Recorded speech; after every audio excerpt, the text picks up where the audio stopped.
அன்பு கொண்ட பெரியோர்களே, தாய்மார்களே, அன்பு கொண்ட சகோதர சகோதரிகளே, இளைஞர்களே, பொதுமக்களே மற்றும் என் ஊரில் மேலான அன்பு தமிழ் நெஞ்சங்களே, உங்கள் அனைவருக்கும் என் முதல்கண் வணக்கத்தை தெரிவித்துக் கொள்கிறேன். இந்த சொல்லின் சொந்தக்காரோட சொல் இனி என் மூலம் தமிழ்நாட்டில் தொடர்ந்துட்டே இருக்கும். இன்னைக்கு தேமுதிக ஆர்ப்பாட்ட கூட்டத்துக்கு வருகை தந்திருக்கும் அனைத்து மாவட்ட கழக செயலாளர்கள், நகர செயலாளர், தொண்டர்களின் நேரம் எல்லாருக்குமே நான் நன்றியை தெரிவித்துக் கொள்கிறேன். இந்த நேரத்தில், ஒரு சோகமான நேரத்தில், இன்னைக்கு எல்லாருக்குமே வேலை இருந்தும், இன்னைக்கு ஒரு மோசமான நிகழ்வு தமிழ்நாட்டில் இருந்தும் இத்தனை பேர் உங்க வேலையை விட்டு இன்னைக்கு நம்ம கேப்டனோட லட்சியத்துக்கும் கேப்டனுக்காக கொள்கைக்காக இன்னைக்கு நம்ம எல்லாருமே போராடிட்டு இருக்கோம்னா இது தமிழ்நாட்டின் மக்களின் வாழ்வாதாரத்துக்கும் தமிழ்நாட்டு மக்களுக்காக மட்டும்தான் இந்த போராட்டம். இன்னைக்கு தமிழ்நாடு முழுவதும் நம்ம பொதுச் செயலாளர் அன்னியார் திருமதி பிரேமலதா விஜயகாந்த் அறிவித்துள்ளார்கள். அதை தொடர்ந்து இன்னைக்கு நம்ம எல்லாருமே இன்னைக்கு தமிழ்நாடு முழுவதுமே இன்னைக்கு நம்ம ஆர்ப்பாட்டத்தில் கலந்துட்டு இருக்கோம். இன்னைக்கு வள்ளூர் கோட்டம் சென்னையில இருந்து இன்னைக்கு முன்னாடி பேசும்போது உண்மையிலேயே மன வேதனையோட தான் இன்னைக்கு நான் உங்க முன்னாடி பேசிட்டு இருக்கேன்.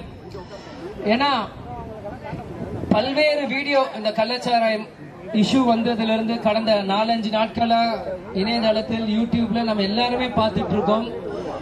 பெண்மணிங்க எவ்வளவு கஷ்டப்படுறாங்க அவங்க குடும்பத்தை விட்டு. இன்னைக்கு எத்தனையோ பெண்மணிங்க விதவையா தவிக்கிறாங்க.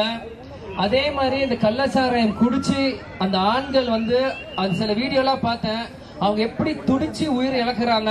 அதே மாதிரி அவங்க குடிக்கும் போது அவங்களோட உடம்பு அவங்களுக்கு என்னென்ன செய்யுது, தலைவலி, வாந்தி, அவங்களால முடியல. அப்ப இருந்துமே அந்த போதைக்கு அடிமைப்படுத்துறது இந்த தமிழ்நாட்டு அரசு தான். அந்த தமிழ்நாடு அரசு ஏன் இதை புரிஞ்சிக்க மாட்டேங்கிறாங்கன்னு எனக்கு புரியல. இவ்வளவு மலிவு விலைக்கு கள்ளச்சாராயத்தை கொடுத்து, மக்களுக்காக கொடுத்து, எல்லா பக்கமும் விற்பனை செஞ்சு கள்ளக்குறிச்சி முழுவதுமே இன்னைக்கு மக்கள் பாதிச்சிருக்காங்க. இன்னைக்கு பாத்தீங்கன்னா ஒரு 10 சென்ட்டுக்கு இருக்கிற ஒரு சுடுகாடு இன்னைக்கு 200 அடிக்கு வளர்ந்துருக்கு.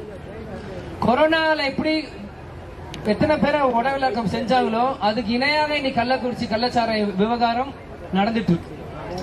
இது மக்களாக நீங்கள் எல்லா இடத்துலயும் சிந்திக்கணும். இன்னைக்கு பாத்தீங்கன்னா நேத்து கூட ஒரு நியூஸ் பார்த்தேன், சென்னையில 4 கேன் மெத்தனால் கேன் போலீஸ் பறிமுதல் செஞ்சிருக்காங்க நியூஸ் வருது. அப்போ இது கள்ளக்குறிச்சியில மட்டும் இல்ல, இன்னைக்கு இவ்வளவு பெரிய தலைநகரமா சொல்ற சென்னையிலேயே அது நடந்துதான் இருக்கு. இது மக்களாக நீங்கள் காவல்துறை இத்தனை பேர் இங்க சுத்தி இருக்கீங்க, பர்மிஷன் கொடுக்க மாட்டேன்றீங்க. நாங்க இங்க எதுவும் பிரச்சனை பண்றதுக்காக நாங்க கூட்டம் போடல. உங்க பிரச்சனை, மக்கள் பிரச்சனை பேசுறதுதான் கூட்டம் போடுறோம். இன்னைக்கு இந்த வெக்கக்கேடு காவல்துறைக்கு உங்களுக்காக தான் பேச வந்திருக்கோம். ஆனா நீங்க அனுமதிக்கலன்னா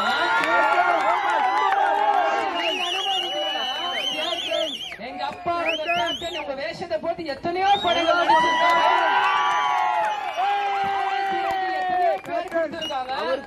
என்ன செஞ்சோம்? வன்முறையை செஞ்சோமா? பஸ் நிறுத்தினோமா? பொது சொத்தை நாசம் பண்ணணும் என்ன செஞ்சோம்? முறையா பர்மிஷன் வாங்கி இன்னைக்கு போராட்டம் ஆர்ப்பாட்டம் நடத்தணும்னு கேட்டோம். ஒரு போராட்டத்துக்கு அனுமதி கூட கொடுக்க முடியல. ஏன்னா இது அரசு, இதுல இருந்தே தெரியுது அரசு தவறு செஞ்சுட்டு இருக்கு. இது காவல்துறை துணை போகுது, இது வேற எதுவுமே இல்ல. இன்னைக்கு 40க்கு 40 பெருமையா பேசுற திமுக அரசு இன்னைக்கு 40 உயிர் பலி கொடுத்திருக்கீங்களே, இந்த 40 உயிர் 40 சேர்க்க முடியுமா? இன்னைக்கு 40 எல்லா பக்கம் போஸ்டர் ஓட்டுறீங்களே, அண்ணன் ஸ்டாலின் எல்லா பள்ளியும் சிரிச்சிட்டு போஸ்டர் போட்டோ கொடுக்கறாங்களே. இன்னைக்கு அந்த 40க்கு 40ன்றீங்க. இன்னைக்கு 58 உயிர்கள் இறந்திருக்கு. இது 100கணக்கான உயிர்கள் ஊசலாடிட்டு இருக்கு. அந்த கண் பார்வையை இழந்து மக்கள் தவிக்கிறாங்க. இன்னைக்கு கிட்டத்தட்ட 120 பேர் தவிச்சிட்டு இருக்காங்க. அப்ப 120க்கு 120 திருப்பி போஸ்டர் ஒட்டலாமா? 120 பேர் பாதிச்சாங்க, 120 பேர் மரணம் அடைஞ்சாங்கன்னு திமுக அரசுக்கு எல்லாருமே கோஷம் போட்டு இந்தியா முழுவதுமே பெருமை இந்த அரசு கோஷம் போட்டு எல்லாருமே சந்தோஷமா கொண்டாடலாமா? கொண்டாடக்கூடாது. இது மக்கள் இடத்துல இருந்து விஜய பிரபுரன் நான் இங்க இருந்து உங்க முன்னாடி நான் கேட்கிறேன்.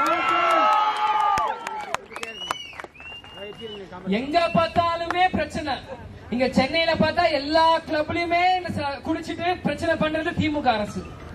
இங்க விட்டா கிராமப்புறங்கள் போட்டா கள்ளச்சாராயம் காய்ச்சி பிரச்சனை பண்றது இங்க திமுக அரசு. இதே மாதிரி கொஞ்ச நாள் முன்னாடி சாதிக் பாஷன் ஒருத்தர் வந்தாரு, கஞ்சா போதைனாங்க, அதுக்கு என்ன பதிலே எனக்கு தெரியல. இப்படி ஒரு படத்துல காமெடி வரும், ஜப்பான்காரன் எதோ கண்டுபிடிக்கிறான், ஆனா நம்ம இன்னும் இந்த கலாச்சாரத்தை காய்ச்சிட்டு இருக்கோம். இன்னைக்கு விஞ்ஞானம் எவ்வளவோ வளர்ந்துருச்சு. இன்னைக்கு நம்ம எங்கேயோ போயிட்டோம். பக்கத்து ஸ்டேட் மகாராஷ்டிரா, நீங்க டெல்லியில பாத்தீங்கன்னா 10-15 வருஷத்துக்கு முன்னாடியே மெட்ரோ ரயில் வந்துருச்சு. ஆனா இன்னைக்கு இப்பதான் தெருவா ரோட குத்திட்டு இருக்காங்க மெட்ரோ ரயில் போட. இன்னைக்கு ஸ்டாலின் மரியாதைக்குரிய முதல்வர் சொல்லியிருக்காரு, இன்னைக்கு சட்டசபையில நாங்க அடுத்த தலைமுறைக்கான அரசு, எலெக்ஷனுக்கு தேர்தலுக்கான அரசு எங்கள் தில்லன்ட்டு. நான் சின்ன வயசுல இருந்து ஸ்கூல் போக இப்படி போயிட்டு இருக்கும்போது எப்பயுமே வள்ளூர் கூட்டத்துல வந்து போராட்டங்கள் தான் பாத்துட்டு இருக்கேன். அன்னைக்கு நான் அப்படி சாயலையில போயிட்டு நானே வந்து போராட்டத்தில் இறங்கி இருக்கேன். அப்போ அடுத்த தலைமுறைக்கான அரசுனா நான் எதுக்கு வந்து இங்க நிக்கணும்? அடுத்த தலைமுறைக்கு நீங்க வழி வளர்த்தி இருந்து நீங்க செஞ்சிருந்தீங்கன்னா நாங்க எதுக்கு இங்க வந்து நிக்க போறோம்? இது மக்களாக நீங்களும் இளைஞர்களும் சிந்திக்கணும். இன்னைக்கு அது மட்டும் இல்லாம இன்னைக்கு வந்து தேவையில்லாம இன்னைக்கு வந்து மரியாதை முதலமைச்சர் சொல்றாரு, இன்னைக்கு வந்து 24 மணி நேரத்துல அந்த அரசு அதிகாரிகள் எல்லாருமே பணிமாற்றம் செஞ்சுட்டோம், இது அரசோட சாதனைன்றாங்க. நாங்க தேர்தலுக்கு பயப்பட மாட்டோம், மக்களோட வாழ்வாதாரத்துக்கு தான் நாங்க சிந்திப்போன்றாங்க. அப்படி சொல்றவங்க கள்ளக்குறிச்சியில சுத்தி இருக்க அதிகாரிகளை மாத்தினீங்களே, இருக்கிற எம்எல்ஏ எல்லாருமே ராஜினாமா செய்ய சொல்ல வேண்டியதானே? அவ்வளவு உங்களுக்கு திராணி இருந்துச்சுன்னா, அவ்வளவு உங்களுக்கு தைரியம் இருந்தா அதிகாரம் மாத்தின 24 மணி நேரத்துல நெஞ்சது சொல்றவங்க ஏன் அங்க இருக்க எல்லாருமே எம்எல்ஏ ராஜினாமா செஞ்சு உங்களுக்கு அவ்வளவு தைரியம் இருந்தா மீண்டும் தேர்தலை சந்திச்சு ஜெயிக்க வேண்டியதானே? அந்த அளவுக்கு தைரியம் திமுக அரசுக்கு இருக்கா? 40 எம்பி எலெக்ஷன்ல ஜெயிச்ச உடனே அடுத்த டார்கெட் 200 மேல ஜெயிக்கணும் சொல்லிட்டு இருக்கீங்க. ஆனா 200 மேல ஜெயிக்கணும் நீங்க சொல்றீங்க, ஆனா மக்களுக்கு என்ன செஞ்சீங்க? இன்னைக்கு வந்து உங்க ஆட்சி வந்து 3 வருஷம் ஆயிடுச்சு. 2021 2024 இருக்கும், 3 வருஷம் ஆயிடுச்சு. என்னைக்கும் அப்துல் கலாம் ஐயா மறைந்து பல வருஷம் ஆச்சு. 2015-16 இறந்தார். ஆனா இன்னைக்கு அப்துல் கலாம் ஐயா பிறந்தனால அரசு விடுமுறைனால அறிவிக்கிறீங்க. இவ்வளவு நாள் விட்டு இன்னைக்கே அறிவிக்கிறீங்க. திசை திருப்புறீங்களா? நீங்க எல்லாருமே இங்க பாதியே பேசிட்டு இருக்காங்க, கள்ளச்சாராயம் பத்தி பேசுறாங்க, தசை திருப்புறீங்களா? அப்துல் கலாம் ஐயா பத்தி நீங்க விடிவு கூட்டா இளைஞர்கள் எல்லாருமே அப்துல் கலாம் ஐயா பின்னாடி இருக்காங்க, அதை பத்தி பேசுவாங்க. உங்க ஆட்சிக்கு இதனால நல்ல பேர் வரும் நினைச்சிட்டு இருக்கீங்களா? சத்தியமா கிடையாது. மக்கள் எல்லாருமே தெளிவா இருக்காங்க. மக்கள் எல்லாருமே தெளிவா இருக்காங்க. யாருமே திசை திருப்ப முடியாது. இன்னைக்கு இவ்வளவு பெண்கள் என்னை சுத்தி இருக்கீங்க. பெண்கள் நீங்களும் உங்களுக்கு தெரியும், இந்த டாஸ்மாக் இங்க இருக்க சென்னையில எத்தனை பேர் குடும்ப வாழ்க்கையை அழிச்சிட்டு இருக்கு. இன்னைக்கு கிராமப்புறங்களை கள்ளச்சாரி அழிக்கிற மாதிரி மெட்ரோபாலிட்டன் சிட்டில டாஸ்மாக் இன்னைக்கு எத்தனை குடும்பத்தை அழிச்சிட்டு இருக்குன்னு உங்களுக்கு தெரியும். அந்த ஆண்களை கேட்டா என்ன சொல்றாங்க? உடம்பு வலி, மனசு சோகம், அதான் 2 பாட்டில் விட்டுட்டேன் அப்படின்றாங்க. அப்ப உடம்பு வலி மனசு சோகம்னா அரசாங்கம் என்ன பாட்டில் விற்க கூடாது, அந்த மக்களுக்கு வாழ்வாதாரத்துக்கு வேலை வாய்ப்பு உண்டாக்கி கொடுக்கணும். அதுதான் ஒரு நல்ல அரசாங்கமோட வேலை. பாட்டில் விலையை குறைக்கிறது, கள்ளச்சாராயம் விற்கிறது, ஏன்னா உடம்பு வலிக்குது குடிக்கட்டும் சொல்றதுக்கு இல்ல. அவங்களுக்கு வேலை வாய்ப்பு நீங்க கொடுத்தீங்கன்னா இவங்க எது குடிக்க போறாங்க? காலையில இருந்து சாயங்காலம் வேலையை பார்த்தா சாயங்காலம் வேலை குடும்பத்தோட சந்தோஷமா இருந்து நேரத்தோட படுத்து நேரத்தோட சாப்பிட்டு நேரத்தோட வேலைக்கு போயிட்டு வருவாங்க. அந்த வேலை வாய்ப்பு இல்லாம என்ன பண்றதுன்னு தெரியாம தான் போதைக்கு அடிமையாயிட்டு இருக்காங்க இன்னைக்கு ஒவ்வொருத்தரும். இதெல்லாம் மாற்றி சொல்ல முடியும். மக்கள் நீங்க சொல்லுங்க. இது ஏதோ நாங்க வந்து திமுக ஆட்சியை குறை சொல்றோம் நீங்க நோக்கம் இல்ல.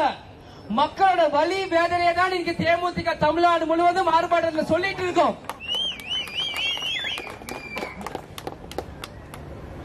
இது மக்களாக நீங்கள் சிந்திக்கணும். இந்த கேஸ் உடனடியாக சிபிஐக்கு மாற்றப்பட வேண்டும்.